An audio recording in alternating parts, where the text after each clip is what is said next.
I probably don't need to tell you that Marques Brownlee, MKBHD, launched a wallpaper app at the end of 2024 because the backlash from it ended up spiraling into something far bigger than even the original announcement. People questioned the price, a $50 per year subscription for wallpapers. People questioned the privacy of their data, with the app asking for a lot more permissions than you'd expect for a JPEG downloader. And then just the general question of who even asked for a wallpaper app in 2024? So now that all that's died down, now that the app's had some updates, what I want to do is to download it and see if it's actually good. So booting it up for the very first time, there are still permissions, but this now does look like the base minimum that you would need for an app that has adverts and that needs to be able to save stuff onto your device. So then it asks you to pick 5 artists that you like. So far, I mean, pretty good experience. Wallpaper apps generally have, ironically, some of the worst user interfaces. This is pretty nicely organized and animated. And at this point, you are basically just in a feed. Every now and again, you'll see a collection that you have to pay for.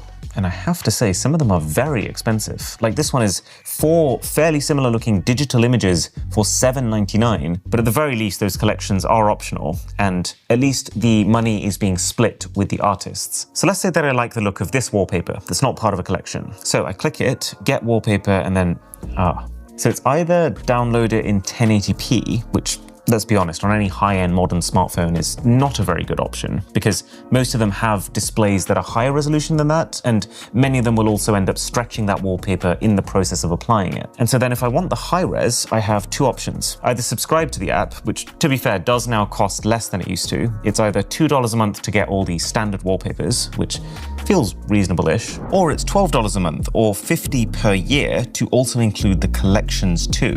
$50 a year feels understandable. 12 a month feels like too much. Or the final option to get your full res wallpaper is you click here. Wow, that's over 30 seconds of full screen ad. Okay, so clearly this isn't perfect. This isn't some miracle app that instantly gives you all the best wallpapers for free, but I do think the interface is slick. I think the average wallpaper quality is pretty high. And the most important thing is it doesn't feel like I'm getting hustled. You know, there's so many free apps which will display one of these full screen ads every time you click the back button, whereas it doesn't feel like they're trying to hide what this is. So I would give Panels a solid 6. He's clearly listened to feedback